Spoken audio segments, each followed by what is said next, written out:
without that being said, I want to introduce Matt. And I tell you what, once again, we don't get a chance to walk next to these heroes and these warriors very often, but this is a true hero and a true warrior in my mind. Detective Matt Hanlon is with the Clay County Sheriff's Office. He works their version of the Vice and Narcotics Unit, Organized Crime Unit. He's been in law enforcement for 13 years, 11 years with the Clay County Sheriff's Office. He's married to his wife, Anita, and they have 2 daughters together. Matt is also, I know some of you will smile back here, you jarheads, you've got a weird sense amongst yourselves, but Matt served 8 years in the United States Marine Corps. And I would say something to him, but maybe he just couldn't make the Army cut, but I'm okay with that. We'll talk about that later in a second. Again, you know, Matt and I, when we talked about this, and I'm not trying to put this young man on the spot, but he's a warrior that's alive based on some actions that were taken that day. Another warrior was lost in that gun battle. So without further ado, I want to invite Detective Matt Hanlon up here. Matt, please come on up.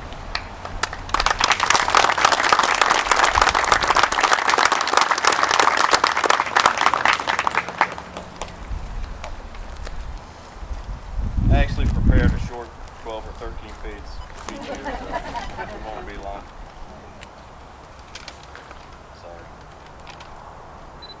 Sorry. First, I'd like to just thank everyone for the opportunity to serve or to speak here today. I'm honored and humbled to speak at an occasion like this. I love to see ceremonies where real heroes are honored like this. And again, just thank you, Ms. Parker, Chief, for having me, and St. John's County Sheriff's Office for having me out today. Can everybody hear me all right? I tend to speak low, so if you can't hear me, just tell me to yell, speak up, or whatever. Like the chaplain said earlier, I start my speech with this: and greater love hath no man than this, that he lay down his life for his friends. John 15:13. I've always loved this scripture. However, on the evening of February 16, 2012, it would take on a more significant meaning for me. I was part of a 9-man team in the narcotics unit. We were conducting a knock and talk on a meth lab in our county. We made contact at the front door and began a conversation with the occupants inside. We immediately noted the smell of methamphetamine coming from the house, so at that time we decided to get everybody out of the house. A few seconds later, while we're trying to move everyone from inside the house, we came under fire by a white male inside the residence. The male fired, the male fired 5 shots as quickly as he could at the front door, where myself, Detective White, and Detective Laveron were just on the other side of the threshold. One of the rounds struck me in my left arm just above my elbow, traveled through my bicep, severed my brachial artery, and exited just below my armpit, only to be stopped by my Safariland ATA ballistic vest. Like the Chief was saying, the vest do save lives, and there's no doubt that that's one aspect that I'm here today, and I'm very thankful for that. And another round struck my partner, Dave White, in the head just above his left eyebrow. And unfortunately, that night Dave paid the ultimate sacrifice. Although Dave was a great father, a beloved brother, son, and a great friend to many, there's no doubt in my mind that he would answer that call of duty and sacrifice again. Dave was a patriot and an American hero, just like many of the law enforcement officers that serve our communities today.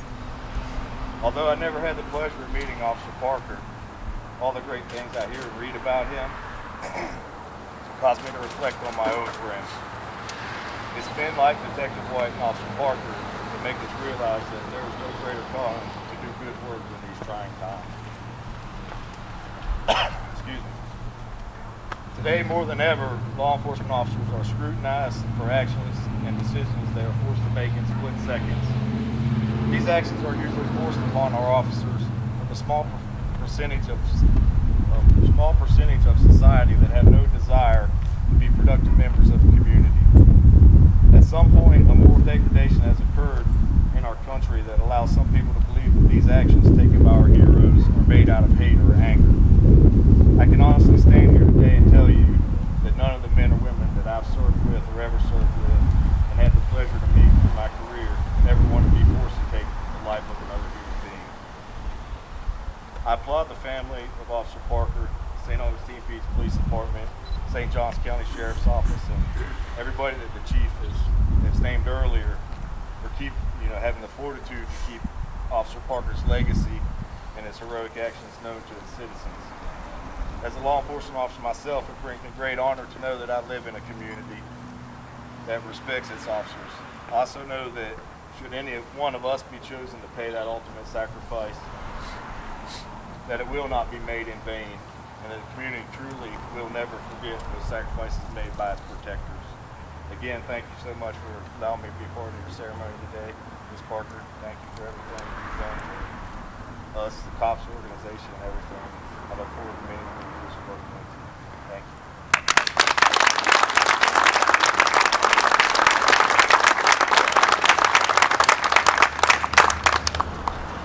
Don't leave your shades up here, you know us cops are.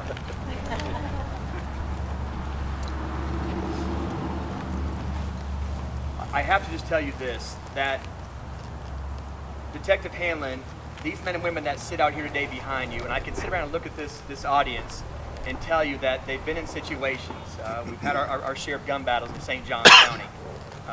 And I'll tell you what, these men and women, they go back to work. You don't understand that. They put the suit on and go back to work when they're done, when they're healed. Actually, when their bosses say they can go back to work is when they go back to work. They beg us in the office to go back in the uniform and get back in the car and get back on shift. You don't understand. It's an interesting breed. But what you don't understand is at nighttime, these men and women are out there. They don't think about this. They don't stop and take a second guess when they lose a brother or sister. So my hat's off to you, brother. Great presentation. And my hat's off to you and your brothers and sisters in Clay County Sheriff's Office. Thank you very much.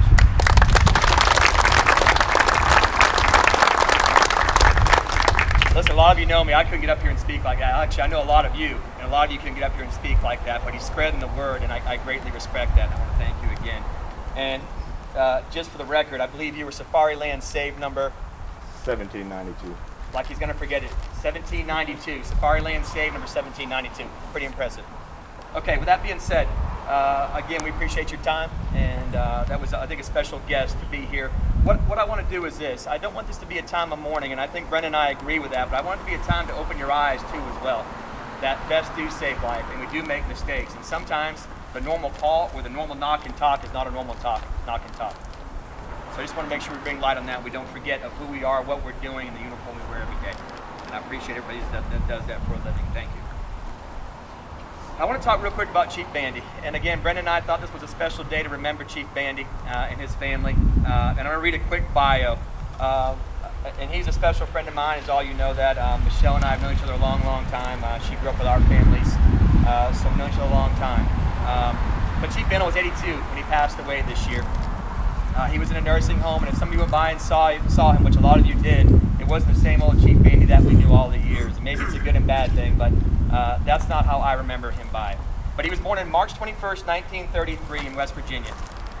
He married to his beautiful wife, Miss Connie, in 1956. I know some of us probably weren't born in 1956, Miss Connie, but they married in 1956. That's a special relationship. Doesn't happen very often much more or anymore.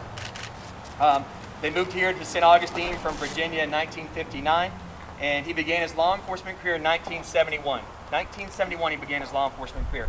I know there's a few of you staff members out there today wearing the uniform that began around the same time. I don't mention any names, Ricky, but I know we're getting close on those years. But anyways, he joined the St. Johns County Sheriff's Department as a reserve deputy. He later became a full-time deputy in 1972, and in 1979 he began working basically, Beach PD took him and hired him as a detective in 1979. Shortly thereafter, he was appointed as the Marshal of St. Augustine Beach, which back then was the Chief of Police. He was the St. Augustine Chief of Police for 24 years until he retired in 2003. After he retired, we formed a very special bond over here at St. Augustine Beach, and we brought him and the retirees over to my agency numerous times to break bread together. And you want to talk about straight entertainment, those guys, which some are here today, straight entertainment. And their stories, by the way, are real because they verify each other. Matter of fact, Francis O'Laughlin, as we all know, passed away too as well. He drove over here in a car he wasn't supposed to have to make sure he attended part of that after he did a hit and run in the Publix parking lot. That's besides it. But that's how dedicated they were to joining us and breaking bread together and sharing that time. It was a special time for me too as well to see our chief back in our station. Anyways, again, Connie, you've become a big part of our family, and of course your your daughters have and your son Freddie, but we've been a long-time friends, and you've become a part of our agency. And if you don't know, our building, before I took over as chief, when Chief Hedges was there, they named the building after former Chief Bandy. So it's a special place that we actually, if you come in the station, there's that picture of Chief Bandy in the hallway there, which we see every day, and we don't forget where the roots are in there. So without further ado, I'd like to call Miss Parker, Brenda Parker, and Connie Bandy to the podium, please. All uniform members, attend, hut!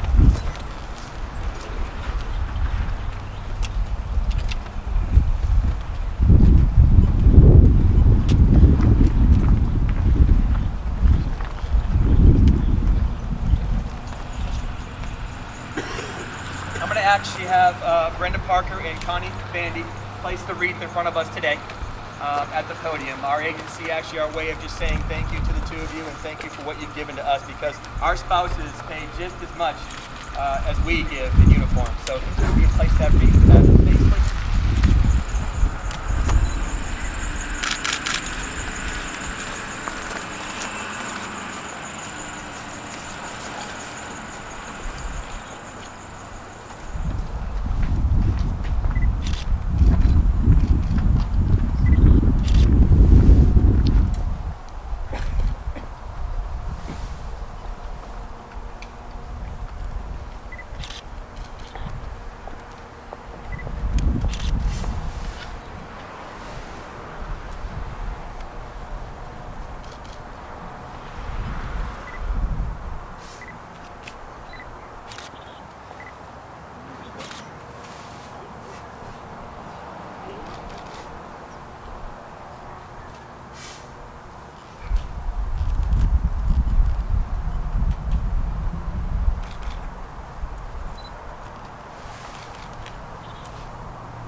Order! Up!